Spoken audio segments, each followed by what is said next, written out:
नमस्कार, सुप्रभात, जय जोहार, बहुत स्वागत आप सभी का IBC 24 में और मैं हूं आपके साथ शुभांगी ठाकुर। गुड मॉर्निंग छत्तीसगढ़ आप देख रहे हैं। इस बुलेटिन में हम आपको देंगे छत्तीसगढ़ की सभी खबरों का पूरा अपडेट। बुलेटिन की शुरुआत, लेकिन सबसे पहले नजर आज के हेडलाइंस पर।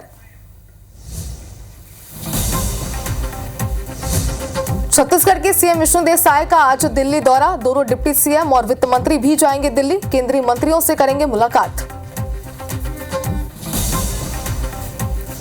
हसदेवरण में राजस्थान सरकार करेगी कोल खनन। लंबे विवाद के बाद छत्तीसगढ़ सरकार ने दी अनुमति। सीएम भजनलाल शर्मा ने दिया धन्यवाद।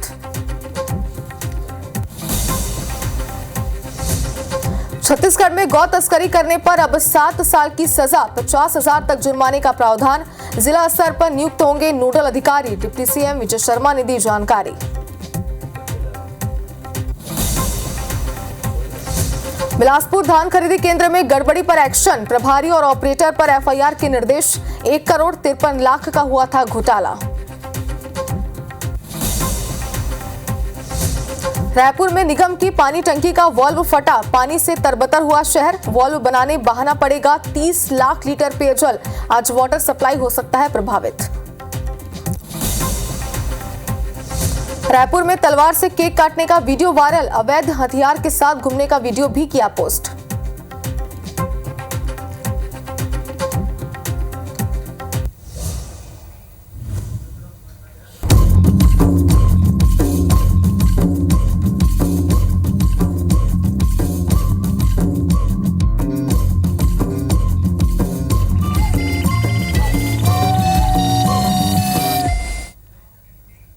और हेडलाइंस के बाद बुलेटिन की शुरुआत करते हैं इस वक्त की बड़ी खबर के साथ। बिलासपुर से आपको दिखाते हैं जहां धान खरीदी केंद्र में स्टॉक में गड़बड़ी का मामला सामने आया है। खरीदी प्रभारी और ऑपरेटर के खिलाफ एफआईआर के निर्देश दिए गए हैं। उपायुक्त सहकारिता ने कार्रवाई के आदेश दिए हैं। जांच में गड़बड़ी साबित हुई थी। आपको बता दें कि 1 करोड़ से ज्यादा का घोटाले का ये पूरा मामला है, जिसमें दर्ज स्टॉक से कम धान मिला था। और आपको बता दें कि गोटादी धान खरीदी केंद्र का ये पूरा मामला बताया जा रहा है। तो एफआईआर के निर्देश यहाँ पर दिए गए। और ज्यादा जानकारी के लिए हमारे संवाददाता जितेंद्र हमारे साथ जुड़ चुके हैं। जितेंद्र, एफआईआर के कार्रवाई के आदेश यहाँ पर दे दिए गए। आगे किस तरीके की कार्रवाई की जाएगी इस पूरे मामले पर?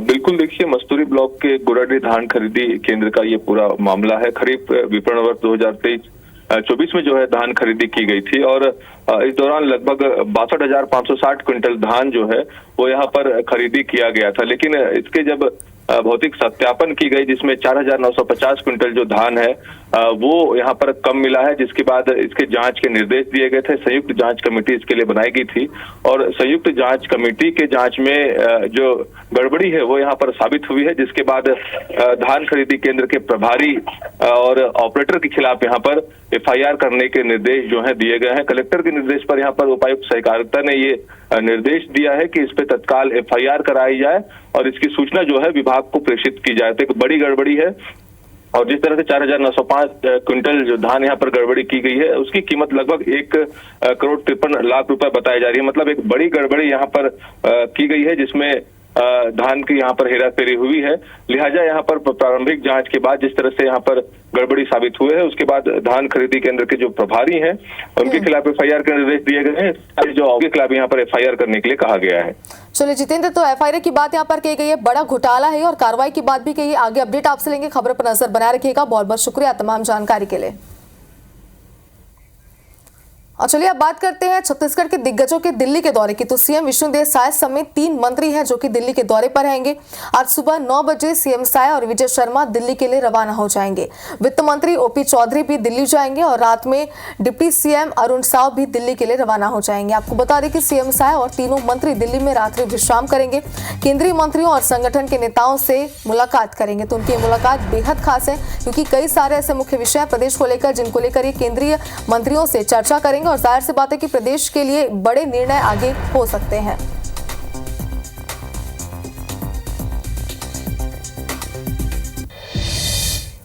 और जनता से जुड़ी एक बड़ी और अहम खबर अब आप तक पहुंचा देते हैं। मुख्यमंत्री निवास में कल जनदर्शन नहीं होगा। सीएम साय के दिल्ली दौरे के कारण जनदर्शन स्थगित किया गया। उनके दिल्ली दौरे को लेकर जानकारी इसके पहले हम आप तक पहुंचा रहे थे। गुरुवार को सीएम निवास में जनदर्शन कार्यक्रम होता है, जिसमें जनता जो है वो खुद सीधे सीएम से बातचीत करती है, अपनी समस्याएं रखती है और सीएम उस समस्या का हर तरीके से निवारण करते हैं, निराकरण करते हैं। और आपको बता दें कि एक बड़ा अपडेट इस पर सामने आ रहा है कि कल गुरुवार को जनदर्शन का कार्यक्रम नहीं होगा, क्योंकि इसके पहले हमने आपको जानकारी दी कि मुख्यमंत्री दिल्ली के दौरे पर रहने वाले और इस वजह से कल के लिए कार्यक्रम को स्थगित किया गया है।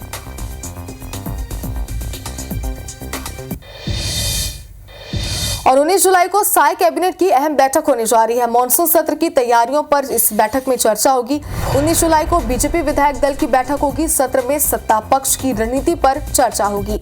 तो ये बड़ी खबर इस वक्त की आपको दिखा रहे हैं कैबिनेट बैठक को लेकर। और 19 जुलाई की वो तारीख है जब साय कैबिनेट की अहम बैठक होगी, जिसमें मॉनसून सत्र की तैयारियों पर चर्चा होगी। और 19 जुलाई को बीजेपी विधायक दल की बैठक भी होगी। सत्र में सत्ता पक्ष की रणनीति पर चर्चा की जाएगी।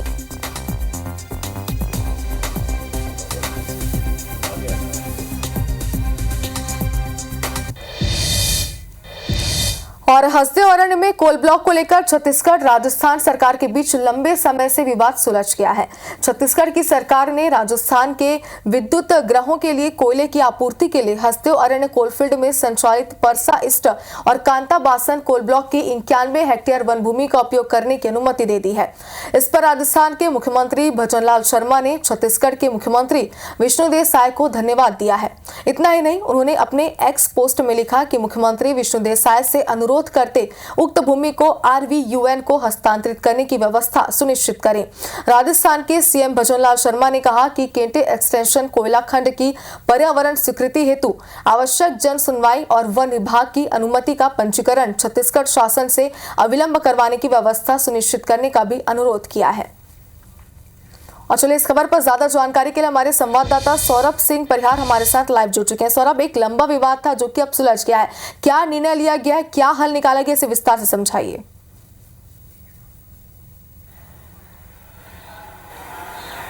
बिल्कुल, देखिए, राजस्थान सरकार को जो है बिजली चाहिए तो कोयले की आपूर्ति जो है छत्तीसगढ़ से होती रही है और इसे लेकर जो है चूंकि एक ब्लॉक था जिस पे कोयले की काफ़ी कमी हो गई थी, कोयला नहीं निकल रहा था, उसके बाद नया ब्लॉक जो है उनको चाहिए था, जिसको लेकर छत्तीसगढ़ में तब तत्कालीन कांग्रेस सरकार थी। तब जो है काफ़ी विवाद हुआ कि कांग्रेस की सरकार और यहाँ के विपक्ष में जब बीजेपी थी तब ये आरोप लगाया गया कि जो है कोयले को बेचा जा रहा है। कुल मिलाकर और उस समय भी जो है राजस्थान में कांग्रेस की सरकार थी, अशोक गहलोत की सरकार थी और यहाँ पर छत्तीसगढ़ में भूपेश बघेल कांग्रेस की सरकार थी। तब यहाँ पर विपक्ष जो है बीजेपी काफी आरोप प्रत्यारोप करती थी पूरे मुद्दे पर, लेकिन सबसे बड़ी बात जो है 4 दिन पहले ये पूरी तरीके से अनुमति दे दी गई है। हसदेव अरण्य क्षेत्र जो काफी एक बड़ा जंगल है, हसदेव अरण्य क्षेत्र जिस पर कई तरह के जीव जंतु, कई तरह के ऐसे पेड़ पौधे हैं जो बताए जाते हैं कि काफी जो है महत्वपूर्ण है। तो ऐसे में वहां पर अनुमति दे दी गई है जो कोल ब्लॉक किया जाना है। और सबसे महत्वपूर्ण बात कि सैकड़ों एकड़ में जो कोल ब्लॉक है वहां पर और जिसके ऊपर जमीन है, वृक्ष है, उसकी भी कटाई किया जाना है। और समझ सकते हैं कि किस तरीके से हजारों पेड़ों की जो है कटाई होगी और इस कटाई के बाद जो है वहां अंदर में जो कोयला है उसे खनन किया जाएगा। तो निश्चित रूप से जो राजस्थान के सीएम है भजनलाल शर्मा ने उसके लिए मुख्यमंत्री विष्णुदेव साय का धन्यवाद कहा है। लेकिन आप सोचिए कि कहीं ना कहीं कोल खनन से जो है प्राकृतिक जो अभी एक एनवायरमेंट है वो एनवायरमेंट नहीं रहेगा, कहीं ना कहीं जंगल के जो जीव जंतु है वो बाहर आएंगे और जो एनवायरमेंट जो है वो खराब होगा। और सबसे महत्वपूर्ण चीज की 6 साल के लिए ये लीज लिया गया है, 6 साल तक एक्सटेंशन किया गया है। तो समझ सकते हैं कि आने वाले समय में इस पूरे मामले पर और जो है राजनीति होती रहेगी। लेकिन सबसे बड़ी चीज यही है कि हसदेव अरण्य क्षेत्र में जो विवाद था वो विवाद सुलझा लिया गया है, क्योंकि राजस्थान में भी भाजपा की सरकार है अभी और छत्तीसगढ़ में भी भाजपा की सरकार है। बिल्कुल सौरभ, कुल मिलाकर अगर देखें तो जो लंबा विवाद था वो पूरी तरीके से सुलझ चुका है। हालांकि कई सारी जानकारी आपने इसे लेकर हमें दी, सियासत भी इस पर आगे गरमाई रहेगी। फिलहाल बहुत बहुत शुक्रिया आपका तमाम जानकारी के लिए। चलिए आगे बढ़ते हैं। छत्तीसगढ़ में अब गौ तस्करी पर कानूनी फंदा बढ़ गया है। कैसे, ये भी आपको बता दें। दरअसल बीते दिनों प्रदेश में गौ तस्करी और गौ हत्या के बढ़ते केस के बाद अब सरकार ने गौ तस्करी रोकने के लिए एक बड़ी पहल की है। साय सरकार ने गौवंश परिपत्र जारी किया है और इसके तहत पुलिस विभाग को कृषक पशुओं की तस्करी, बिक्री और हत्या रोकने सख्त कार्रवाई के निर्देश दिए गए हैं। अब गौ तस्करी मामलों में पुलिस अफसरों की भी जिम्मेदारी तय होगी। प्रदेश की पुलिस के लिए जारी परिपत्र में निर्देश दिया गया है कि गौ तस्करी पकड़े जाने पर पूरी रूट की पुलिस अधिकारी दोषी होंगे और पुलिस अधिकारियों की सर्विस बुक में नेगेटिव रिमार्क दर्ज होगा। 5 नेगेटिव रिमार्क के बाद अनुशासनात्मक कार्रवाई होगी। और गृह मंत्री विजय शर्मा ने बताया है कि गौ तस्करी संज्ञेय और गैर जमानती अपराध होगा। गौ तस्करी करने पर 7 साल की सजा होगी और 50,000 तक के जुर्माने का भी प्रावधान है। सक्षम अधिकारी की अनुज्ञा से ही गौवंश का परिवहन हो सकेगा। बगैर अनुज्ञा के गौवंश परिवहन अवैध होगा। पकड़े जाने पर गाड़ी राजसात होगी, जिसमें मालिक पर भी FIR दर्ज होगी। और इसी के साथ बता दें कि ऐसे प्रकरणों के लिए जिला स्तर पर नोडल अधिकारी बनाए जाएंगे।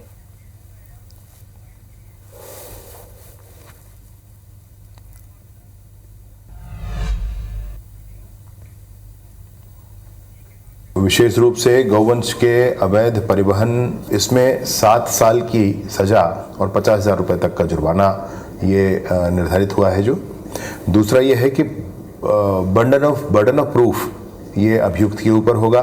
अपराध संज्ञेय और गैर जमानती माने जाएंगे। सक्षम अधिकारी की अनुज्ञा पत्र के बिना परिवहन नहीं किया जा सकेगा। परिवहन करते समय गाड़ी के ऊपर अलग से फ्लैग्स लगा करके बताया जाए, स्पष्ट किया जाएगा कि इसमें गौवंश का परिवहन किया जा रहा है। प्रदेश में इनकी सरकार 15 साल तक रही, अभी भी है। अभी कितने गौ तस्करों के ऊपर में कानूनी कार्रवाई की गई है।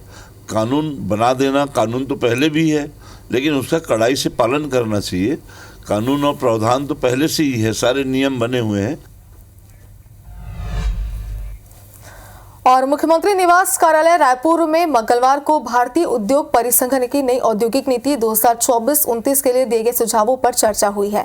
CII के सदस्यों ने सिंगल विंडो सिस्टम और मुख्यमंत्री विष्णुदेव साय के रोजगार सृजन के लिए उद्योगों को बढ़ावा दिए जाने के प्रयासों की सराहना की। इस दौरान मुख्यमंत्री विष्णुदेव साय ने प्रदेश में उद्योगों की स्थापना के लिए राज्य सरकार की ओर से हर संभव सहयोग करने की बात कही है और नए उद्योगों की स्थापना से स्थानीय युवाओं को रोजगार मिलने की बात कही।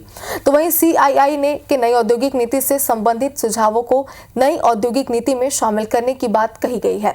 और इस दौरान मुख्यमंत्री ने कहा कि 1 नवंबर को राज्य स्थापना दिवस के अवसर पर नई औद्योगिक नीति और विकसित छत्तीसगढ़ का विजन डॉक्यूमेंट भी जारी होगा।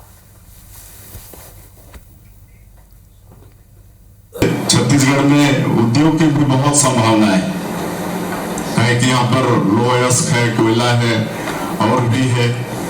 तो एक नई उद्योग नीति भी हम लोग ला रहे हैं। आज ही मैं इसके पहले CII के काफी लोग आए थे, वो लोग भी नई उद्योग नीति के लिए अपना एक सुझाव, काफी मोटी किताब दिए हैं, क्या क्या हो सकते हैं।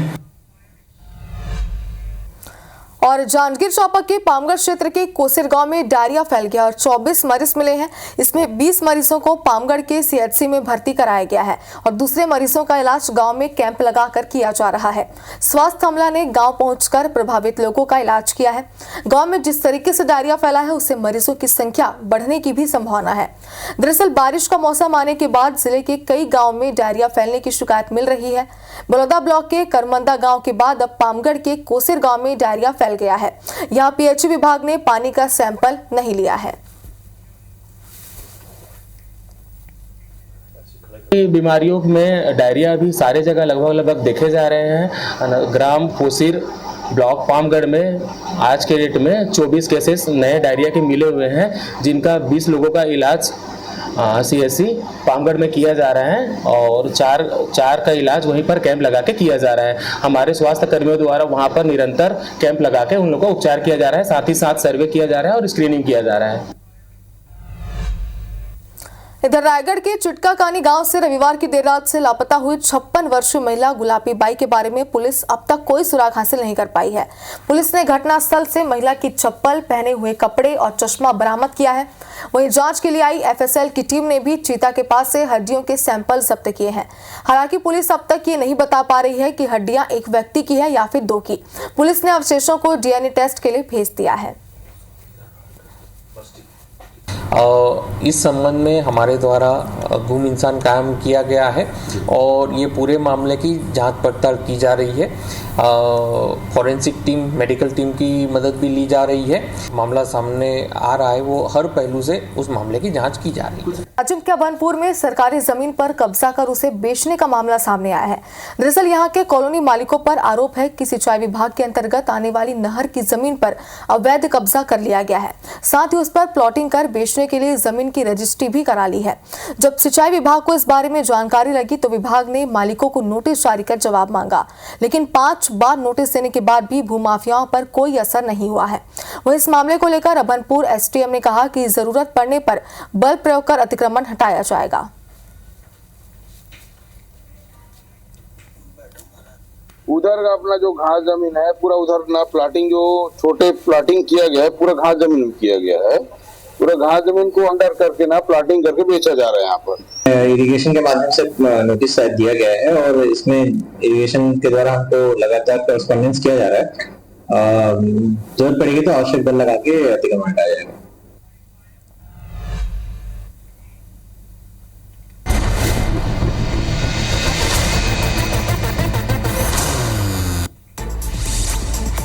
मुख्यमंत्री डॉक्टर मोहन यादव का आज दिल्ली दौरा है। सुबह 9:45 में दिल्ली के लिए रवाना होंगे। सीएम दिल्ली में केंद्रीय नेताओं से मुलाकात करेंगे, प्रदेश के विकास को लेकर चर्चा करेंगे। मध्य प्रदेश के निर्माणाधीन एनएच परियोजनाओं की केंद्रीय परिवहन मंत्री नितिन गडकरी ने समीक्षा की है। समीक्षा बैठक में मध्य प्रदेश के पीडब्ल्यूडी मंत्री राकेश सिंह मौजूद रहे। महिला कांग्रेस अध्यक्ष अलका लांबा पर महिला कांग्रेस की ही पदाधिकारी मधु शर्मा ने धमकाने का आरोप लगाया है। महिला कांग्रेस की बैठक के दौरान विवाद हुआ। लोक स्वास्थ्य राज्य मंत्री नरेंद्र शिवाजी पटेल ने शिकायत मिलने पर रायसेन जिले के मूंग खरीदी केंद्रों का निरीक्षण किया।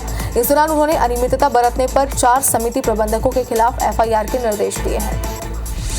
मुरैना में जनपद अध्यक्ष के पति की दबंगई सामने आई है। डर के साय में हुई जनपद पंचायत की साधारण सभा और जनपद सदस्यों के विरोध पर अध्यक्ष पति ने धमकी दी, जिसका वीडियो भी वायरल है। दतिया में जिला पंचायत अध्यक्ष और उपाध्यक्ष आमने सामने आ गए। उपाध्यक्ष रामा देवी लश्करी ने जिला पंचायत अध्यक्ष और सीईओ पर भ्रष्टाचार के आरोप लगाए हैं। वहीं अध्यक्ष और सीईओ कमलेश भार्गव ने उपाध्यक्ष के आरोपों को सिरे से नकार दिया। हरदा में IBC 24 की खबर का बड़ा असर हुआ है। कलेक्टर ने कन्या छात्रावास का निरीक्षण कर आदिम जाति कल्याण विभाग की जिला सह संयोजक कविता आर्या को कारण बताओ नोटिस जारी किया है। बैतूल के चिचौली में स्थानीय लोगों और पार्षदों ने सड़क के गड्ढों में बैठकर प्रदर्शन किया। इस दौरान पार्षदों ने नगर परिषद अध्यक्ष पर सड़क निर्माण में भ्रष्टाचार करने का आरोप लगाया। मध्य प्रदेश में सांची दूध संघ ने दूध के दाम में बढ़ोतरी की है। 1 लीटर सांची दूध के पैकेट अब 2 रुपए तक महंगे मिलेंगे। ग्वालियर में स्टंटबाजी का वीडियो सामने आया। पड़ाव क्षेत्र के नए ओवरब्रिज पर स्कूटी चालक ने कंधे पर एक युवक को बैठाकर स्टंटबाजी की।